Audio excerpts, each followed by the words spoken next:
Welcome back to That's Another Story podcast. I'm your host, Lisa Andrews, and I've got someone very beautiful sitting next to me who is going to introduce herself. Hi, I'm Rheo. I'm so excited to be here, but you can also call me Danny Minogue because that's what we've been over immediately. I'm the spit of her, apparently. Absolutely. The minute you walked in, didn't you? That was the first thing I said to her. You are the spit. I mean, no, the spitting image. I believe you. I've had it so many times. Since you've been on Love Island. Yeah, it was the one thing. You have a meeting after you leave Love Island and they tell you all of the press you got. She was like, all good press, you look like Danny Minogue. I was like, mm-hmm. Yeah, well, she's stunning. No, it's not a bad thing, that's real. It's a compliment. So Rheo, let's start your journey. Would you like to talk about Love Island first? Or should we actually talk about who is Rheo? Let's do that. Let's go before. I've got a lot more to offer than that short stint in that. Exactly. So let's go pre-Love Island. And you're 26, aren't you? 26 and beautiful. Where were you before Love Island? What is your journey? I've done so many different things. I've been really blessed to have the family that I have, where they've completely cocooned me and support no matter what it was that I wanted to try and do. So first off, it was music. I did music for years and still plan on going back. Music as in sing? Singer-songwriter, yeah, it was where my passion lay for years. Right. Danny Minogue's a singer.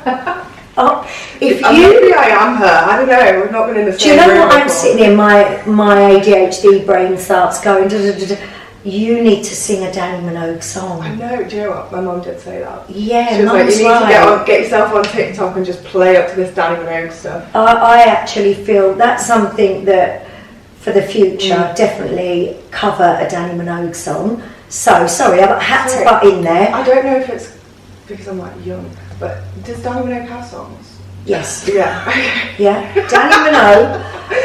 No, but there's going to be a lot of young people watching that won't know. And her sister Kylie Minogue, who she was much ride or better. die for me growing up. That's what I mean. If I knew her songs, I thought I'd know Danny. I'll probably do. But you play need to. Them and I'll know them. Yeah, you will. There, if you play them, you'll think, oh my God, that was her. Yeah. So yeah, that's definitely something you need to do.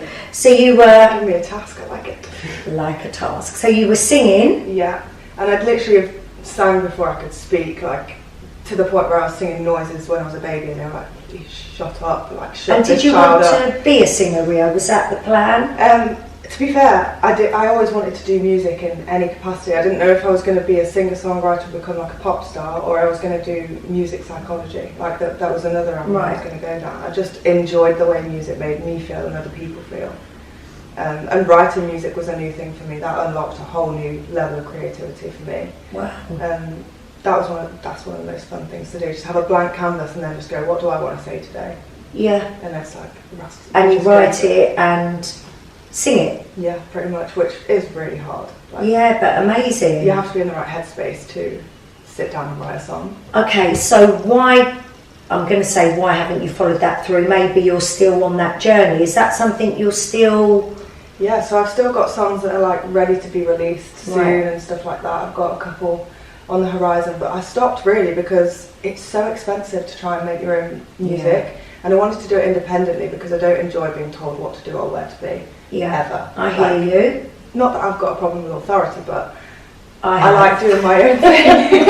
There's nothing wrong with that. No, I get it. So I just like doing my own thing, and music especially is so personal. And all the labels strip that away from artists. Yeah, and I never wanted that to be me, so I did do it the hard way and try and struggle. But a lot of my songs have quite a few listens on Spotify and stuff like that. So I'm going to have a listen. That's my to-do. That will be on my to-do list. And also during doing music, how did you survive? I know you said you've got a supportive family, but did you go to work? Did you? So I'd literally probably had about 3 or 4 jobs at once at some point. So I had the singer-songwriter job, releasing my own music and doing that, and then humble as pie waitress, serving people, having people speak to you like the scum of the earth. I've been a waitress. It actually is like the trenches. I can't lie. And then the trenches. And then I was a model as well. I can see that. Well, thank you so much. And then I've always loved modelling because my mum was a model when she was younger, so I kind of had a little helping hand. Yeah, Mum's here. I'd just like to point out, Mum's here and she's absolutely beautiful. When they arrived, I did actually say, "Oh, that's where you got your links from." I won't tell you that. Yeah. Yeah. So. So you, when you say modelled anything and everything, fashion, or just really whatever came up? My bread and butter really was beauty shots. Yeah. Like this really, but yeah, I did a lot of e-com stuff as well, just to pay the bill, like to pay my way, pay for my car. Yeah. It got to the point where I was missing payments on my car because I wasn't being paid on time from these modelling jobs, and I still had to put money into my music. Like, yeah, we were down bad at one point. Yeah, and it's a lot of girls' dream, isn't it? Modelling and everything I was doing, I loved so much. Yeah. So the fact that I wasn't getting any money from it didn't really bother me, but obviously I had a life to live. Of course. At the same time, so yeah, the waitressing came. I ended up being a lifeguard at one point. Weren't you? Yeah. Oh, I bet they loved. How many men pretended to drown? No, I actually did have a few. I had a whole water polo team. Oh, all pretended to drown at once, because me and my best friend Hayley, we do everything together. So we were waitresses, lifeguards, everything together. No, it's nice to have a little sidekick though, isn't it? So we were doing the lifeguard, and this whole water polo team just started like pretending to drown, and we were like, oh my god, what do we do? And then I realised they were all not 12 people that were knocked out at once. I was like, okay, well everyone get up. But why doesn't that surprise me? No, I know. And then you're a ring card girl, aren't you? Yeah, so that came after the whole lifeguarding waitressing situation. We joined a promotions agency is what we did together, me and my friend Hayley. And then we started getting booked as a duo because like our energy together is quite. Yeah, I love that. Well, I'd say it's good because we love each other so much. Can I ask a question? Is Hayley blonde? No, she's brunette. We literally look like twins sometimes. Oh, do you? Yeah, we used to have the money pieces at the front and we had identical hair. Like some people, well, it was my birthday at the waitressing job once and I was off on a birthday meal with my partner at the time, and then Hayley was at work and they were like, "Oh, Rheo, we bought you a shot," and she had to stand there and do this shot while everyone's singing happy birthday in the gaff, and I was like, that is hilarious. Yeah, brilliant. Bear in mind she's South African, so we sound completely different. But you look alike. But yeah. Has she got same colour eyes as you? She's got greeny eyes, so we can pass as the same when the hair was the same, which not as much now. But yeah, the ring girling came about from this promotional agency, and we started getting booked together for smaller jobs like card girls for the racing and stuff like that, which was really fun because I love anything like adrenaline junkie vibes. Yeah. I'm right there because my brother's always loved cars, so I've always been like, "Oh, what exhaust is that?" And he'll tell me. Like, and is that the same as boxing? You get up with so you stand there with a pole with a card on the top right in front of the car, and they're like revving it, and you can feel it all up going up the back of your legs, and you're like, "This is sick." Yeah, brilliant. But yeah, the ring card stuff, the boxing, we worked for Matchroom, which is such a blessing because what a promotion to work for. Yeah. They are truly like a little family, so it was really nice to just be welcomed in with open arms with my best friend. Get in the ring. The first one we did was Katie Taylor. Oh, so that was huge in Dublin. Massive. I wasn't even supposed to be in the ring, but they got our names mixed up. So with two other girls, me and Hayley. So me and Hayley got thrown in. We were wearing other people's shoes, someone else's like uniform. I know this is TMI, but I actually think I had a maxi pad from another girl in the shorts. I was ripping it out as I was getting in the ring. I was like, this is far too much for me. I had to ask which way to go when I got in the ring. Yeah, I was just going to say, sometimes it's better just to be put on the spot, isn't it? But I remember doing my first ring card and you get up there and there's all those eyes looking at you. I was just about to say, yeah, and I remember I was a little bit like you. I got thrown in the deep end. Someone had pulled out, and a best friend of mine said, "Come with me." Anyway, I was just going to ask you: do you remember hearing? Because it stuck with me. I remember getting to the first corner, and then being marked out of 10, and I was like, "Oh God, this isn't for the faint-hearted." Ring girling is not for the weak. Yeah, it's not, is it? No, it really isn't. You really have to differentiate yourself from the fact that some people do view you as an object, for sure.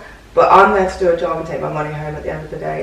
And I enjoy the promotion I work for. I enjoy the people we work for. I enjoy the conversations I have. At the end of the day, I love boxing and I'm ringside. I was just so about whatever to say, you have to say on the back row. Yeah, exactly that. And it is enjoyable, isn't it? Yes, very enjoyable. I'm such a, what's the word? I'm just a fan of girls that have because the girls that really knock you for doing it, I'd say not all of them, 50% would like to do it. Would like to do it, but could never get the confidence. Yeah, haven't got the balls maybe, and then they put their bad feeling onto you, which is quite sad. I actually find it's men that come at me for it more than women. Is it really? Yeah, all the time. As in, like, these men train for years and they get down to weight to go in this ring, and you just stand up with a card. Well, yeah, because you, the men, want me there. Yeah, that's part watching it. That all wolf whistle when I get up. Like, so what's your problem now? Yeah, it's all part of it. But I truly think it's men's egos just can't get their head around the fact that I'm just like a good-looking girl being paid to go in the ring. To go in the ring, that's like their dream, to be stood up there with their boxing. With the boxers, you're there, yeah. I remember I'd done ring cards for my son's dad. And I remember I got to, this is probably my first rodeo, and I remember going around and I heard from the corner, psst. Honestly, this is a true story, and I thought, psst, like, what, who's that? And I looked and it was him. Who was it? Being spoken to by his trainer. Yeah, in his corner. But in the meantime going to me, psst, and I remember thinking, oh, God, get me out of here. And I have told this story, but one of the other girls used to do tarot reading. And when I got out the ring, she said, something's going to happen between you two. And I actually said... I love stuff like that. Yeah, but I went, absolutely not. Like, I didn't find him attractive. I actually thought he was revolting. So I was like, absolutely not. And it wasn't till a few months later I met him in a different... scenario, and we had a baby. So she was right. That was my experience of... What's her number? I'll get it. I'll find it. We're going back 28 years. It's a long time ago. Yeah, I love stuff like that. Yeah, I do. But I didn't believe her for 1 minute. I actually thought, oh bless her, but oh God no. But yeah, he ended up being, I suppose, the love of my life, if I'm being real. I mean, you gave it. Yeah, exactly that. So yeah, that's my story of ring card. And do you still do it now? So I'm in the process of maybe going back. Yeah. Because we stepped down for 2 other girls to do it, because we've done it for nearly 2 years. Yeah. Which is obviously unreal. I probably wouldn't have stepped down if my agency didn't want to swap us around and give other people a chance. Rheo, what's your biggest or fondest memory of that? Have you got a particular... Yeah, one comes straight to mind. Right, let's go. It's not actually being in the ring, it's more to do with like my friendship with Hayley, because we've done all of this together. Yeah, lovely. So we've been speaking, me and Hayley have been through a lot together. We've definitely trauma bonded beyond belief. But we were really down bad, had no money, whatever. We applied to this agency, and we said to each other, imagine one day, right, we could bring her from that trip together like that. What would that be like? Blah blah blah. And then the night of the Katie Taylor fight, we obviously got thrown in with everyone else's uniform on, whatever. After the fight, after all the other girls had gone to their hotel room, all the fights they'd left, we were in our hotel room, ran into that hotel room, we just started absolutely screaming, jumping on the bed, like, we made it. Just with each other, no one else was there, it was just for us. Lovely. And I've literally got goosebumps thinking about it. But that's special, isn't it? It was so special, because literally she just jumped all over me, I was throwing her everywhere, we were so happy to be there. And now when I look back, I'm like, imagine feeling that way about the next thing you're going to do together. Yeah. And then the next thing and then the next. Because we always like forget how far we've come, don't we? You manifested that. Yeah, we did, like, and we speak like that all the time. Yeah, I love that. So, yeah, so we're at the ring card scenario, then what? How have we led to Love Island? So I've been on Love Island's radar since I was 18. Right, okay. They've been in my DMs for years. Yeah. Which is kind of why I'm fuming they used me how they did. Don't chase me since I was literally legally an adult to now and use me in that way. Do you feel then, Rheo, that you were shortchanged by being the CASA AMOR girl? Yeah, I do, only purely because I'm not a CASA girl. Yeah. Like, even meeting me for 2 minutes, most people are like, you're not that type of girl that would... I don't fight for the limelight. I certainly don't fight over a man or a woman. Yeah. And I just don't fight for it. Like, I'm like, if you want me, you want me. Like, and for anyone that doesn't know what a CASA girl is, you're dropped in Yeah, and you have to break somebody up, which, Yeah. to be fair, isn't that deep this year because nobody liked each other anyways. Yeah. But, yeah, the whole CASA situation where it's like everyone fight for their life in there and you just get dropped in. It was like a zoo this year as well. And I think I'm just going to say what I see as an outsider. They almost make their mind up that they don't like you before you come, don't they? You're a threat to them, aren't you? Yeah, 100%. I think any bombshell on Love Island has a hard job anyway. Yeah, I do, I agree. But ideally for me, I said to producers, I was like, the perfect place to put me in is a standalone bombshell. I will make the most punch if you send me in by myself. Yeah. Not being like, not because I'm any better than anybody else, but the way my personality is. Yeah, of course. I can shine most like that. I'm not going to fight over someone who I don't have a loud voice. This is how I speak all the time. I don't raise my voice, I don't lower it from this. So I'm not going to fight. Like, I think there's a scene of me and Lucy sat with Harrison and Tommy, and you can't hear me because Lucy's voice is a lot louder. And I'm just like, well, I just sit back there and I'm like, okay, well, you crack on with that conversation because there's no way I'm shouting over you like that. I'm just like, you're not that girl. Yeah. Harry. Let's talk about Harry. Let's talk about Harry. No, Harry's a lovely guy. He is very charming, it is true. Like, you've obviously seen it on TV. Yeah. But he's just not my type. He's not the sort of person I'd ever go for. What is your type? What's Rheo's type? I like an athletic, tall, kind, like, puts me first. I'm the priority, not yourself. Like, yeah. Because that's who I am. I'd always put my partner before me. Yeah, so you expect the same? Yeah, and I've never had that. I've never felt like I was someone's top priority, like I was at the top of their list. I was always, oh, we'll feed the dog and then this and that, and then I'll talk to Rheo. It was like that sort of vibe for me in the past.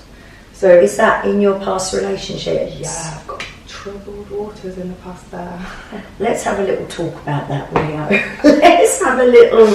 Let me dig into that. So, do you go for the same type all the time?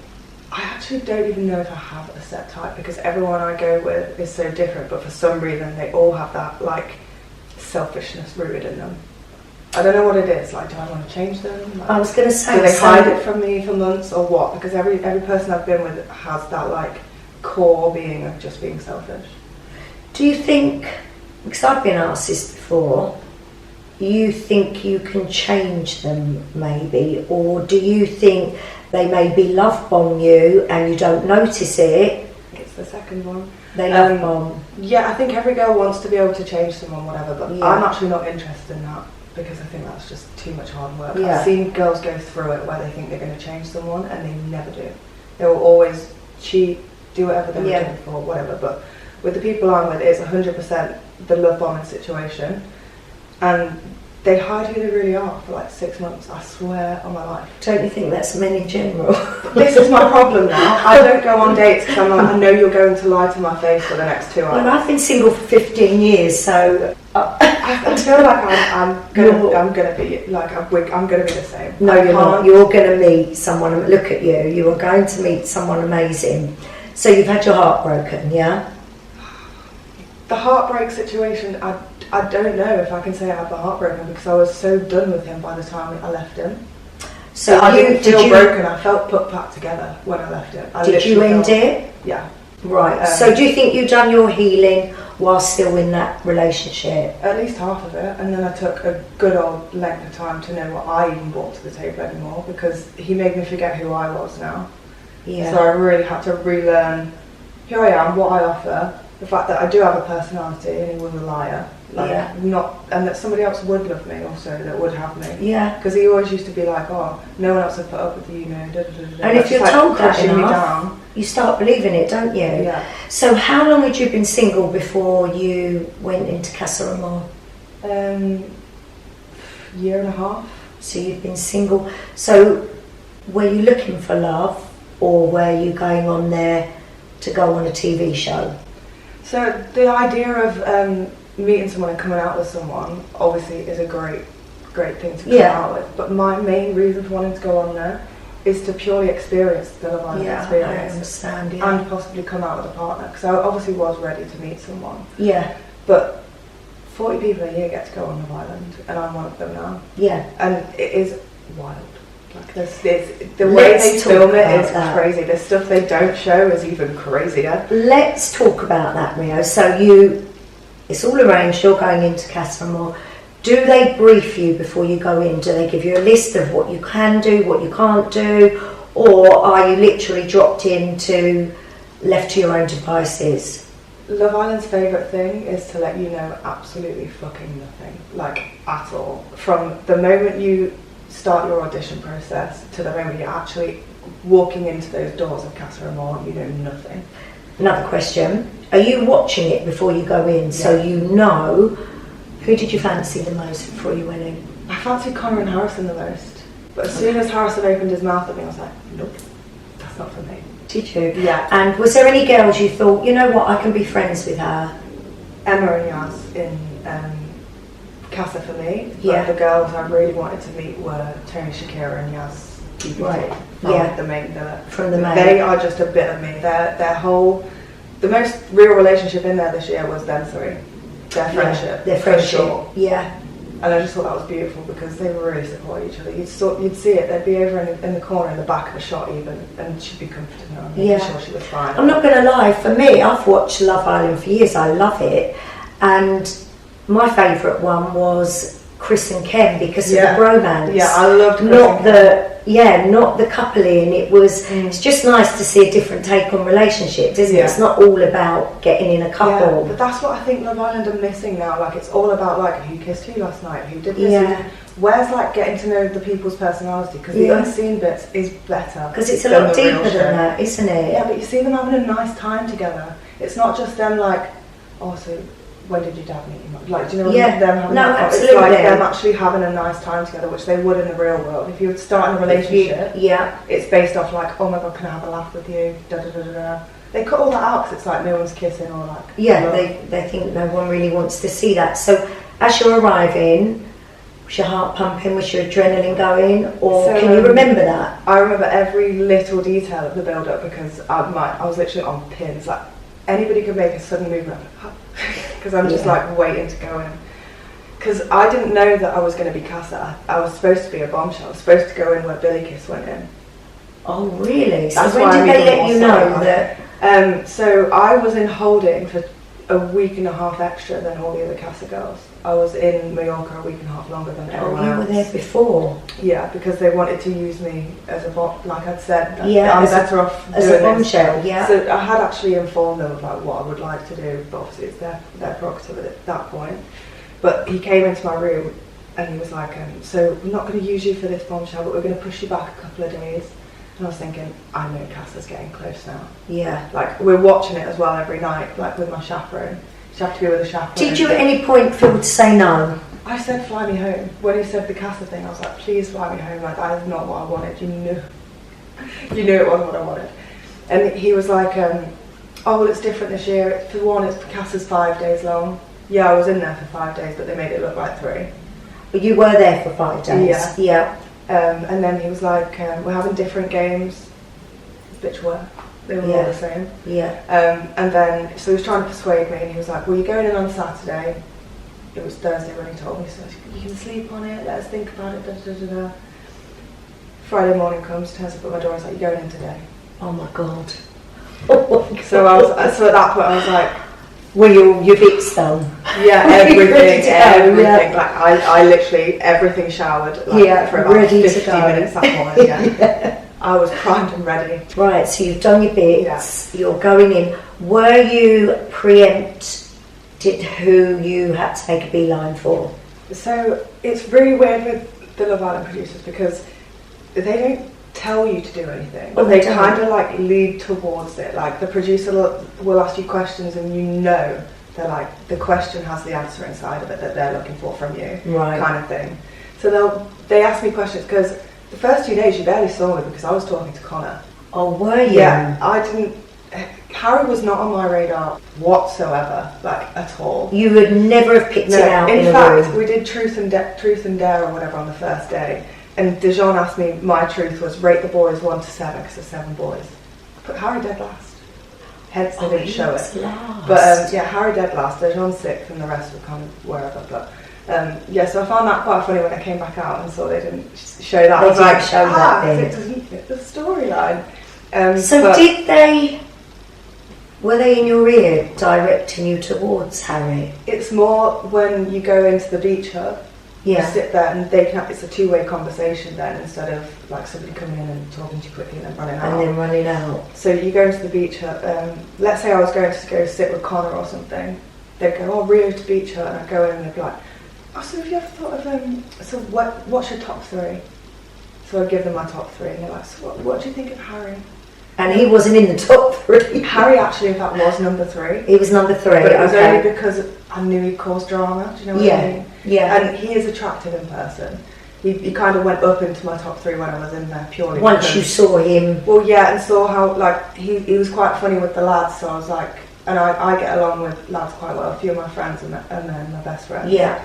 So I was like, I'd probably see myself getting along with him, like, even just on a friendly vibe. So it was more personality for Harry. Yeah, so I said that to the producers one time and I think they just ran with it. They were like, yes, we've got someone for Harry, let's go. Yeah. Let's see if he's going to play away again on Helena or whatever, I think.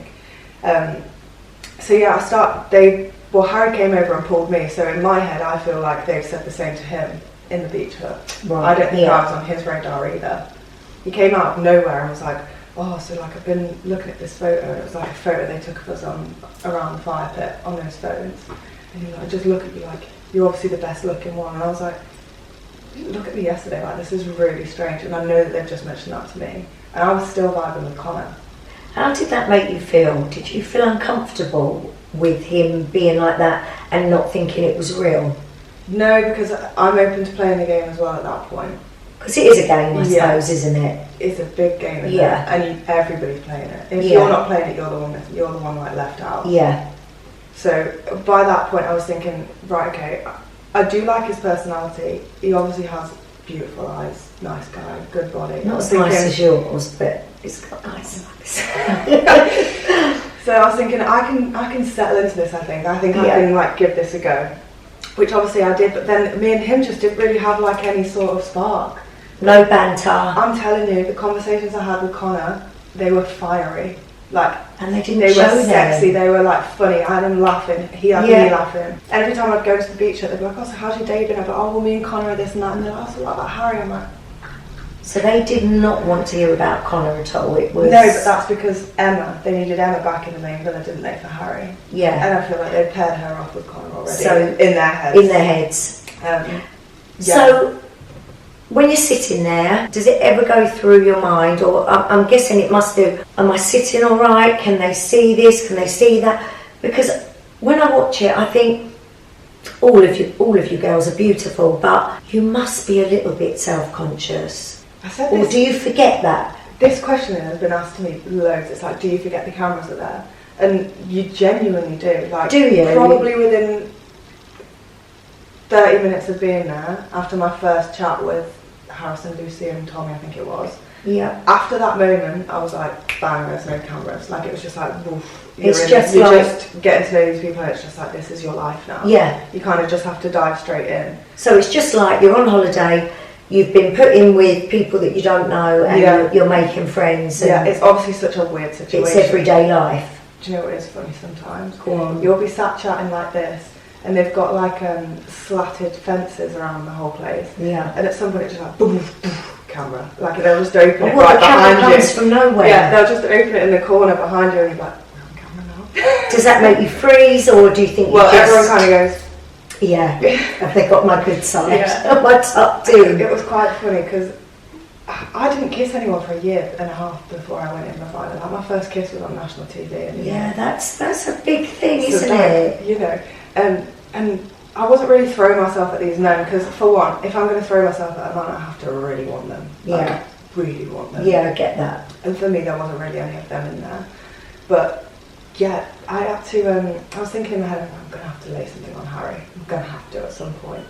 And we were lying in bed, and I heard the camera go, and I was like, "There's no time." Honestly, it's just like. When that camera made that noise, I was like, right, this is my shot. This is the night cam kiss that they're going to send to Helena on that postcard. Let's go. But not that I wanted her to be upset or anything. No, but it's because I genuinely think she's a really lovely girl. I haven't spoken to everyone when everyone's come out. Well, that was the my next divide on that question. show actually doesn't exist in real life.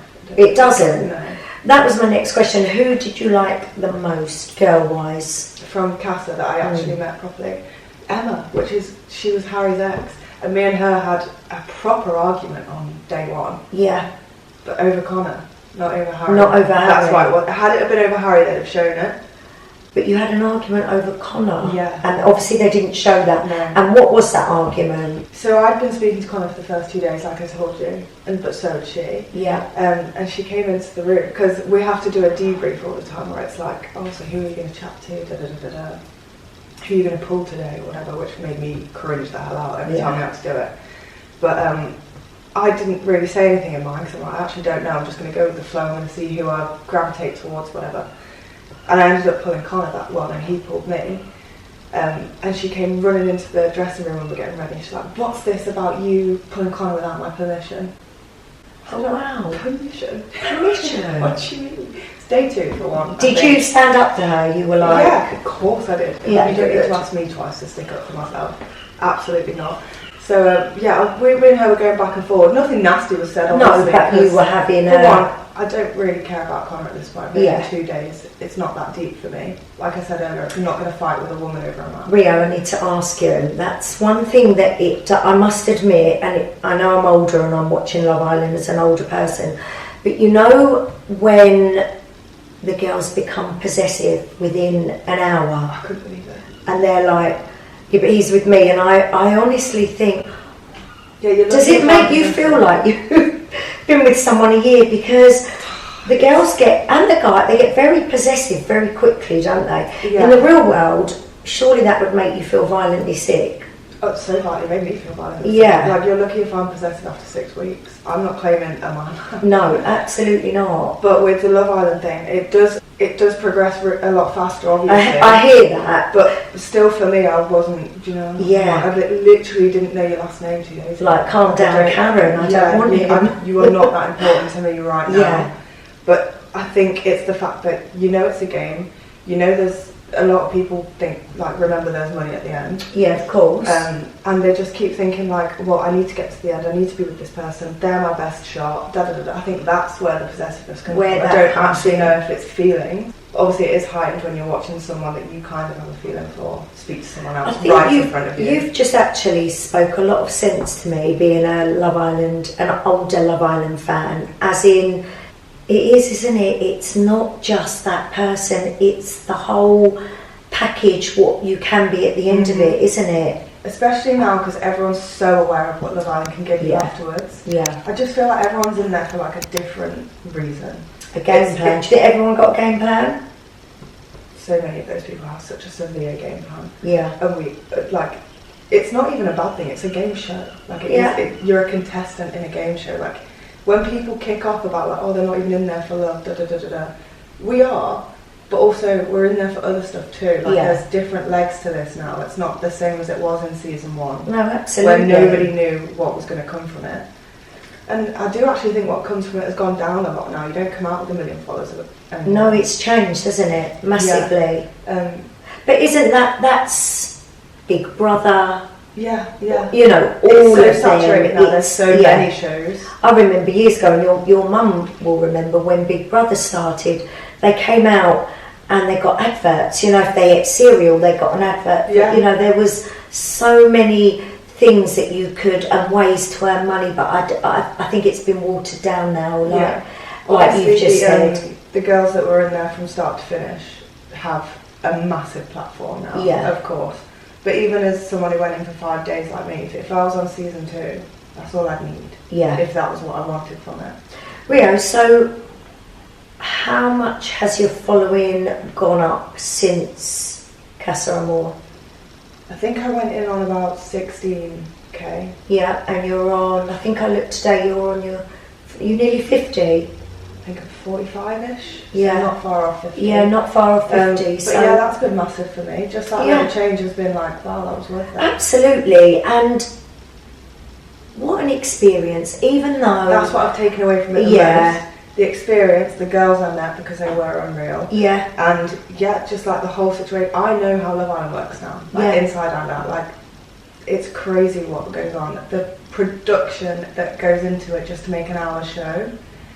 mind blowing. Yeah, and what a privilege to see that. And also, I mean, I know some other show's going to snap you up, because who wouldn't? Do you know what I mean? You just need to, when I say put yourself out there, I'm not telling you what to do. You probably know the game a lot more than me, but be out there, because you weren't given a chance to show your real self, so someone now needs to snap you up so you can, don't they? Yeah, and I think what I'm going to personally do is I do have a platform now, even just for the people that wanted to follow me, and that's all I need. I don't need everybody else that didn't like me or whatever. I've got the people that have become invested in me, that I can now like make a community with, and I'm a proper girls girl, so that's sort of, all of the girls, oh my god, it's so cute. The girls in my DMs are like, you're a perfect role model for young girls, and I love that. All of it, that is what I went on that show for. Like, that means the most to me. And that's then now, when I say milk that, I don't mean that in a because you're real and you're authentic,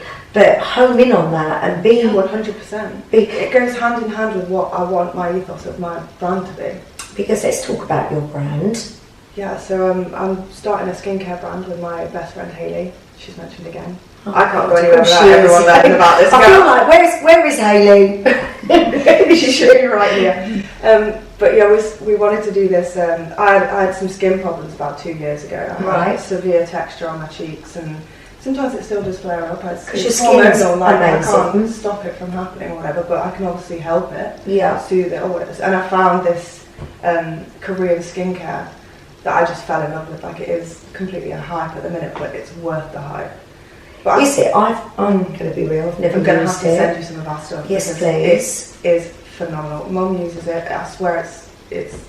And I always say to Mum, I'm like, have you got makeup on? She's like, no. I'm like, maybe your wrinkles are diminishing. Like, God, this stuff is right. I need some of this in my life. So you found this Korean, and that was the road you wanted to take with your It's skin. all under a bit of lock and key at the minute because we've got eyes on us at the minute. Okay, like what we're going to release, and I just know someone's going to poach it, so I'm going to keep my mouth shut on what it is. But it's Korean skincare at its core. Amazing. We're staying authentic with that, so we found an amazing supplier in Korea for the formula. And what's your brand called? Because I know it's called Drip Beauty. Love that. I know. When I came up with that name, I was like, somebody's definitely used it. It's that good. Somebody's definitely used it. And they hadn't. Yeah, love the name. I love that name. I just think it's got so many different avenues to go down as well. Do you know what I think? To stay in skincare with that name. No, but when you say drip for skincare, I'm going to be really weird here, but it's how my brain works. Drip, I feel like, you know when you squeeze it and it falls, like it relates to it, doesn't it? Especially because these first products we're bringing out are deeply hydrating. Like, that's one of our biggest which is what we all want, isn't it? Obviously it links back to the name, all of it, like you glow, like when you glow you look a bit wet and shiny and stuff like that. So Drip just kind of incorporates into that.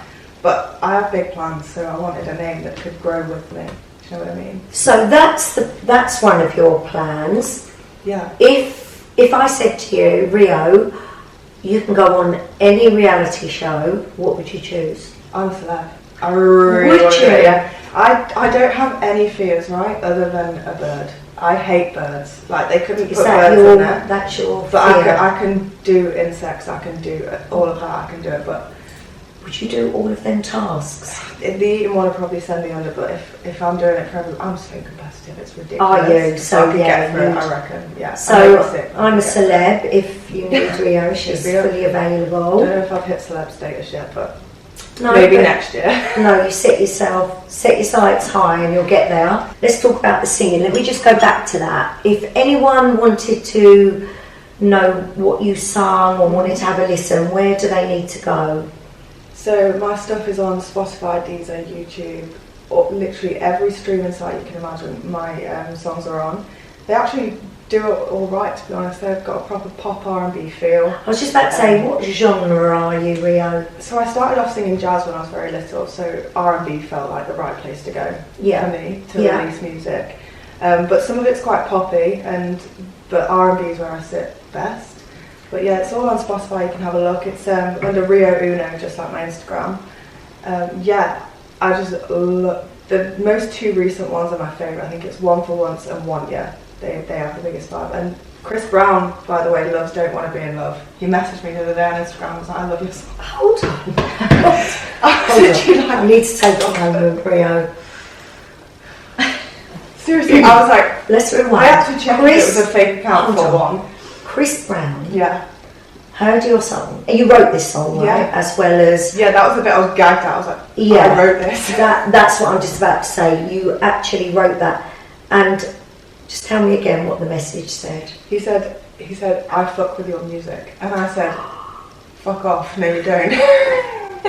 And he was like, yeah I do, I love Don't Want to Be in Love. I was like, well I fuck with your music too, Chris. I love you. I was like, do you want to collab with me?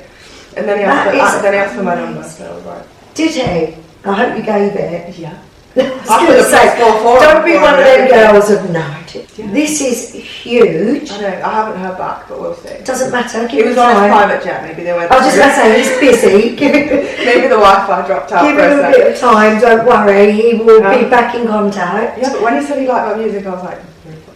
No, that's a compliment and a half, isn't it? For sure. Take aside that he's absolutely beautiful. That is absolutely amazing. Oh, what a guy. Honestly, when I saw that message, I had to check it was fake. I just want to ask you a quick question. The songs that you've written, are they all personal experiences? Is that how you've written them? This is where I have to mention Hayley again. So Hayley's relationship when I was writing these songs was very, very, very turbulent. Is that to say the least? To say the goddamn least. But I was using a combination of my experiences and her experiences together to write these songs, because I've been very blessed that I haven't really had to go through all that much on that front, because I have been through a lot with my ex, but not to the point that Hayley did. Like, I could draw a lot of strong... No disrespect, like thank God Hayley's had a terrible life. Every time I'd write a song, I'd send it her and I'd be like, this one's about you, and she'd be like, of course it is. You go out with him, Hayley. Looks like he'll really treat you like shit, and then we can write a song. Poor old Hayley. I feel like I need to get Hayley on. She's in a really nice relationship now. Is she? Yeah, so I've got no content, and no music's coming on. Oh no, hopefully it'll be unfaithful or something. So you've written songs, not necessarily personal experience, but what you've witnessed. Yeah, I mean some of them are. Some of them are. It's about more like maybe how I view her situation, even what I would do differently to what she did or something. Yeah, I love that. Because it's very much like, I don't need no man, it's my song, it's my music. And is that your... That's my motto, yeah. You're I'm allergic to men. Yeah, I'm allergic to men, I can't. No, I am. You remind me, not looks-wise, obviously, of a young me in the way that I'm very like that. But then I don't know if that's because of my experience that it's made me that way. I mean, I definitely don't hate men. I've got beautiful representations of men all around me in my life. My dad is unreal, my brother's unreal, my two best friends, amazing. The way they treat their partner is exactly how I want a man to treat me. So I know they're out there, I don't hate them. You don't need a man, do you? I don't need a man, and I've also not found one that fits me yet. Yeah. Because my biggest thing is I want a relationship that complements me. I don't need to change myself to be in it. You'll compliment what You are such a voice for young girls, because I do think there are a lot of girls that don't feel whole unless they're in a relationship. I've got friends even my age that are single, or they're getting divorced and they're like, I'm going to be on my own, and I'm like, enjoy it, babe. Amazing. It's really no nice. Stinky socks or smelly pants or burping, and that's the funny, I'm just being sarcastic there, but find yourself, get to know yourself. This is what I found most, so I'm everybody's therapist in my life. There's something about me where I can just read someone's situation and give them the right. And give them advice. Not even advice, just break it down for them and make them realise it's not that deep. You can fix this. You got yourself in this mess, but we can get you out. It's not that hard. But all of their problems are to do with men, and I'm getting it in truckloads, and I'm like, this is not helping my problem with not wanting a man. You're going to be an agony aunt as well. Yeah, do you know what an agony aunt is? That's quite an old saying. It's where they used to write in, wasn't it? They used to write in to people, Dear Deirdre, your mum will know what I'm talking about, and things won't be mum. She's laughing. Yeah, mum's over there. But it's good to have someone that can advise, and I think you're going to get picked up for that as well, be an advocate for young I hope girls. so, because I genuinely do love that sort of thing. Yeah. Like I have been through a lot of things and had to hold myself in certain situations where a lot of people would crumble. Yeah. So I have lived a lot of things and I can help people out if that's what they would want from me. I've got another question for you, and I think it's quite an important question. Have you been trolled? No. Not had a single hate comment, really. So much. Like, not that we're similar in any way, but you've had nothing. No, nothing. That's amazing. From the Love Island meeting I had after I left, they were like, we can't find any negative stuff about you. That is rare. Nobody has messaged and said... No, I mean, I had one where it was like burning hell, but I was like... Thank you. Thank you. Did you say thank you? Do you know what? I'm at home in hell probably. Yeah, so, yeah. But that's probably the only one really. And I think I saw one saying, oh, she talks like she's had her mouth wired shut. But obviously I was whispering in CASA because it's this big. So I was like, yeah, I did look like that. And is that all I you've agree got? with Is you, that yeah. all you've got? Yeah. But that's it really. And oh, she's so bitter, but I know I'm not bitter, so that doesn't matter to me. Any regrets? Did you do anything in there where you thought, when you got home and you said to Mum, shit, why did I say that? What? Nothing. No, and I said before I went in that I don't think I'll have that because I stick, whatever I've said and whatever I've done is my story. Yeah, so why would I be ashamed of that? Yeah, Because I'm that way, I am that person. Obviously they can edit it differently, but nothing I would have done would I be ashamed of. would you be? Yeah. Because I hold myself to a standard that other people won't do that for themselves sometimes. Do you know what strikes me as I'm sitting here? How real you are. Like you're genuinely a lovely girl. Like I'm a very good judge of character, but you genuinely are. You're very, very real, and I honestly think you've got a really big future. Not just with Chris Brown. No, Chris Brown. I genuinely think that there's a lot more to you. Definitely think that what you need to do. Look at me just telling you what I think. I do think you need another reality show so that you can actually show, and let people see who you are. But I know what I'm going to do from here on. I followed you today. I'm going to support you from afar. And I think you're absolutely. Yeah, I'd love that. And because you're actually friends with my daughter-in-law, that's why which is why you're here. Yeah. So, but I actually think from being someone not in the business, but I've been around it a lot. I definitely look at you and think, yeah, this girl's you're going places because you are so real. And I think just that's how I've been lovely. raised. We've always been raised to just be yourself because someone will accept you. Absolutely. And the people that will accept you are your people. 1,000,000%. And if they don't, they can't they? Exactly that. Exactly. Well, keep being you, Rheo. And do you know what? Let's have a deal. When you send me some skincare first. 100%. You're on the PR list. I have some of that skincare. But let's get you back when your next venture or your next TV show comes out. I'd love to. I'd love you to come back and see where you are because I'm rooting for you. I think you're amazing. I think you're a really lovely girl. Thank you so much. It means so much. I'm honoured that you came on here. I'm honoured you asked me. I love a podcast. This is like my favourite thing I've done so far. It's my first one. Is it really? Yeah. Well, I love that because my dream is to just full-time podcast. Poor Amy, I go to Amy, I don't even want to work anymore. I just want to be a podcaster because I love it. I love people. And every single one of us that walks this earth has got a story. And you're really good at drawing it out of people. So. Am I? Good. Yeah. But, and we have all got a story, and some's more colourful than others, but I love people. Yeah. Sometimes. Yeah. There's a lot I don't like. But thank you for coming on. Don't forget to tune in to Rheo. She will be with us on YouTube, Spotify, Amazon and Apple. Please go and follow her. Can you tell everyone where they can find you? Because I know everyone's going to want to follow your journey. So all of my social media handles are Rheo Uno, RHEOUNO, YouTube, Instagram, everything is that. My Spotify is the same. So yeah, I'm easy to find, but hopefully you enjoy following me. I post everything on my Instagram, and TikTok, of course. And I love her, and she's gained a fan from me. Over and out.